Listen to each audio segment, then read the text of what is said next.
Ah là là, quel régal. Quel dommage que ce match ait pris fin. Je me suis régalé. J'espère que vous allez tous bien. J'espère que vous avez profité de ce match. Le Barça qualifié, un Lamine Yamal grotesque, on va le dire. Un Lamine Yamal incroyable. Son match complet, buteur, passeur, généreux, dribbleur. Je sais même plus quel mot utiliser pour Lamine Yamal.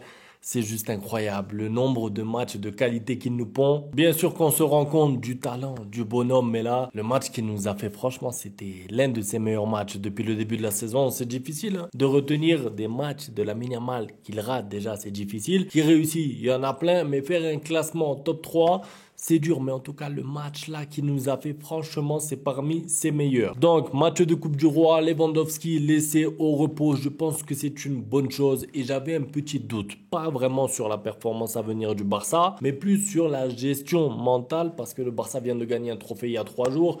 Je me suis dit, attention, peut-être un petit relâchement. Pas de Lewandowski, donc il y a Dani Olmo titulaire. C'est un petit peu une configuration, on va dire, différente, hein, sans numéro 9. Ça a marché, ça a même plus que marché. Pourquoi? Parce qu'en fait, il y a trop de mouvements. Il y a trop de mouvements. Comment tu fais pour suivre à la fois Dani Olmo, à la fois Gavi qui décroche, à la fois Pedri qui demande, les deux qui s'échangent des ballons. C'est juste trop difficile pour les adversaires de récupérer la balle. Et quand en plus le Barça est méchant, est clinique et surtout fait une grosse entame de match, tu peux pas suivre. Tu peux t'appeler Real Madrid, tu peux t'appeler Bayern Munich, tu peux t'appeler Betis Séville, qui tu veux. Quand le Barça est comme ça, quand le Barça est méchant, surtout dans la surface adverse, tu prends ton tarif avant de repartir de Barcelone. 3, 4 ou 5 buts. En plus, tu vois que cette équipe, elle s'aime. En fait, cette équipe, elle s'aime. Tous les joueurs s'apprécient.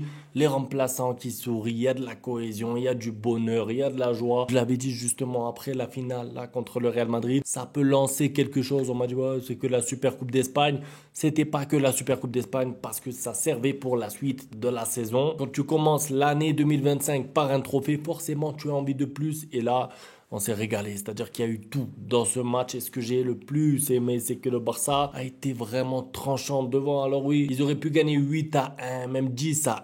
Honnêtement, il y a eu des occasions ratées aussi. Il y a aussi eu 2 buts refusés, ou 3 même, 2-3 buts refusés hors jeu où je me dis... Est-ce qu'ils sont sérieux? Non, parce que moi, je comprends les hors-jeux pour pas beaucoup et tout, mais là, il y a quand même des choses un peu bizarres. Je sais pas, le Barça menait 2-0 et là, tous les buts du Barça, ils sont refusés pour une raison, pour une autre. Bon, sur le premier but refusé, il y a hors-jeu. Ok, c'est de peu, c'est comme ça, c'est le règlement. Je l'ai dit sur Twitter et je le pense sincèrement. Qu'on soit hors-jeu d'un peu ou de beaucoup, le règlement dit que tu es hors-jeu. Donc ça, il n'y a pas de problème. Maintenant, le deuxième hors-jeu, je comprends pas. Parce que moi, je veux bien, tu reviens à l'action quand c'est un peu. Mais là, le Barça a fait 8 passes. Il y a eu 8 échanges de passes après la fameuse action où il est hors-jeu. Je veux dire, entre-temps, le Betis Séville était replacé. Entre-temps, c'est pas vraiment la même action, quoi. C'est pas comme si c'était une passe, t'es hors-jeu, une deuxième passe, but. Bon, je comprends, tu reviens, il y avait hors-jeu, tu as bénéficié de ta position pour ensuite marquer un but. Mais là, s'il vous plaît, Lamine Yamal, il est hors-jeu, d'accord. Oui, l'action, elle continue, et elle continue, et elle continue. Et après, il marque, il est pas hors-jeu, mais tu reviens sur... En fait, j'ai l'impression que c'était limite pour l'embêter, le pauvre. J'exagère un peu, mais en fait, son match à Lamine Yamal, il est tellement plein que s'il finit ce match sans but, moi, j'aurais été, pas dire dégoûté, mais j'aurais été limite déçu pour lui parce que quand tu fais un match plein comme ça, tu mérites de marquer. Et d'ailleurs, ce que j'ai beaucoup aimé chez Lamine Yamal, au-delà du fait, parce que je peux pas parler sur ses actions, je vais pas revenir sur chaque action en détail de Lamine Yamal, son match, il est tellement plein qu'il y en a trop. Si je parle de toutes ses actions, je finis la vidéo demain, mais ce que j'ai beaucoup aimé, c'est que encore une fois, parce que c'est pas la première fois, il est généreux. Lamine Yamal est généreux. Ça veut dire que dans un match comme ça, le match il est plié, il y a 2-0, il aurait pu essayer d'être égoïste, il aurait pu essayer de marquer 1, 2, 3 buts. Non, il est passeur décisif pour Koundé, il est repasseur décisif en deuxième mi-temps. Il est passeur une fois pour Koundé aussi, but refusé malheureusement, je vous ai dit tout à l'heure, la barre rentrante d'ailleurs, Koundé, c'est incroyable la finition. À un moment, il va seul face au gardien, il peut tirer, il a rien à perdre, c'est Lamine Yamal maintenant, il a un peu plus de responsabilité. S'il tire, personne va rien lui dire. Il la glisse à Rafinha. Bon, Rafinha qui tire, c'est contré et ensuite il y a hors-jeu. Mais ce que je veux dire, c'est que les grands joueurs aussi, en tout cas, moi,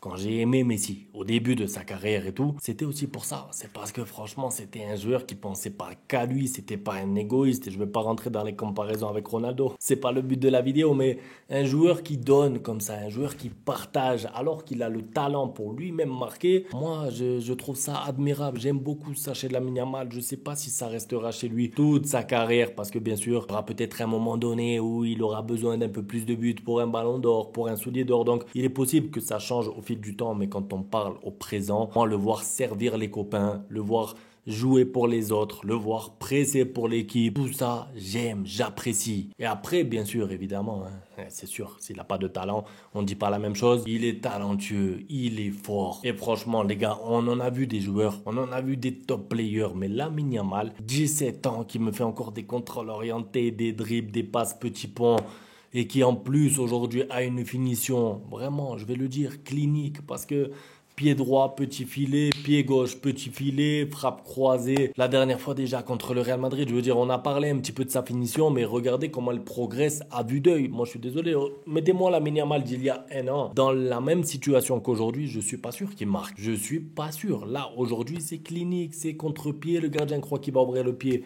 Il croit son but de pied droit qui est refusé. Il aurait pu faire un contrôle, un petit peu comme le but de Ferran Torres. Non, première touche, boum, petit filet, merci. Donc, si même dans ce secteur-là, il progresse aussi vite, aussi rapidement, je m'inquiète pour la concurrence. Vraiment, de manière individuelle, je parle, c'est-à-dire tous les joueurs qui veulent des ballons d'or et tout. Maintenant, bon, j'ai pas envie de faire le débrief que de Lamine Yamal. Et il faut le dire aussi, toute l'équipe, que ce soit Rafinha en deuxième mi-temps, que ce soit Gavi, Pedri, le milieu de terrain encore une fois qui marche. Et je suis content parce qu'il y avait De Jong titulaires aujourd'hui. Je me suis dit, si le milieu de terrain marche pas avec des Dani Olmo, avec des Pedri, avec des Gavi, alors que tu mets De Jong à la place de Casado, c'est pas pour dire que c'est de sa faute. Je veux dire, j'avais quand même un doute. Je me suis dit, j'espère que ça tourne bien aussi avec De Jong, justement pour qu'on puisse se dire, on peut compter sur lui pour la deuxième partie de la saison. Et force est de constater que c'était une masterclass au milieu et comme je l'ai dit dans l'intro, comment tu veux récupérer la balle à des joueurs aussi techniques, c'est-à-dire qu'ils sont tellement bons techniquement, les Pedri, les Gavi, les De Jong, que c'est dur quoi. Tu presses, mais quand tu presses là, la balle elle est déjà là-bas. C'est-à-dire que si tu veux faire un pressing intensif, tu as déjà Rafinha ou Lamine Yamal qui sont servis en 1 contre 1 et bonne chance pour défendre. Et en plus de ça, quand on a un Barça, je l'ai dit tout à l'heure,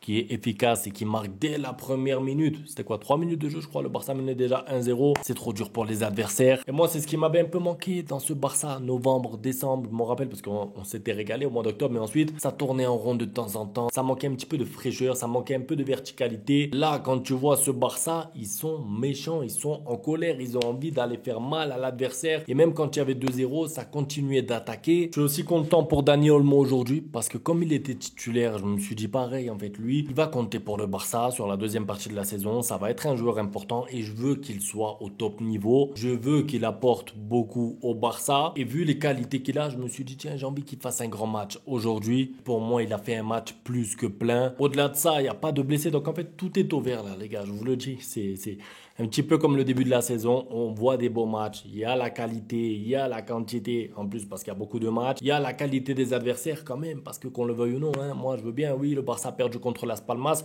Mais là, tu enchaînes encore une fois. Real Madrid, tu leur mets 5 buts. À 10 contre 11 pendant plus de 30 minutes. Là, tu joues le Betis Séville. Tu en mets encore 5. Je veux dire, quand même, soyons reconnaissants. Tu passes un tour en plus. On va voir si le Real Madrid se qualifie demain. Et en plus de ça, si jamais tu joues le Real Madrid au prochain tour, parce que, petite acclaration, un tirage au sort pour le prochain tour, il est possible qu'il y ait un classico. Moi, j'ai pas peur. Bon, c'est tout pour la vidéo en tout cas. C'était un plaisir à la faire et surtout un plaisir de regarder ce match. Et j'ai déjà hâte d'être au prochain match. Je crois que le tirage au sort est dans 2-3 jours. Donc, bien sûr qu'on fera une vidéo pour revenir dessus. Et je vous le dis, et je suis content de le dire, j'ai pas d'adversaire préféré. Je m'en fous. Donnez-nous le Real, donnez-nous l'Atlético. J'ai peur d'aucune équipe, honnêtement, à ce stade-là de la saison. Et surtout, vu la forme de l'équipe, si encore l'équipe était malade, elle était pas bonne, vous aurez dit, moi, je préfère éviter ci, ça, ci. Donnez-nous qui vous voulez. C'est tout pour la vidéo. À demain pour la suite. Un grand merci à tous pour le soutien. Ciao. Bang, bang, bang, bang, goodbye. Ustedes pueden aceptar mi negocio o aceptar las consecuencias. Plata o plomo.